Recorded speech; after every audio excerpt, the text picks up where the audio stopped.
তো হ্যাঁ দাদা, কী খবর? আপনাদের সামনে একটা ছোট্ট আপডেট নিয়ে চলে আসলাম। এভাবে কেউ গাড়ি চালাবে না, যে দেখতেই পাচ্ছেন রিয়ালি যে ব্রেক শুল উপড়ে গেছে।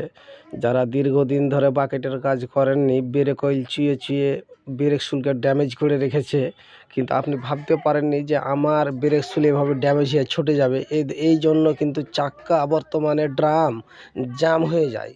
আপনারা হয়তো বুঝতে পারছেন কি, আমি যেটা কথা বলি বাস্তবে বলি। এখন সকাল সকাল এটা ভিডিও বলে ছাড়ছি, কিন্তু আপনাদেরকে একটাই অনুরোধ দাদা আমার, যে টাইমে এগুলো চাক্কাগুলোকে ওয়াশ করিয়ে নেবেন, না তো এই বিপদের রাস্তাতে পড়তে পারেন।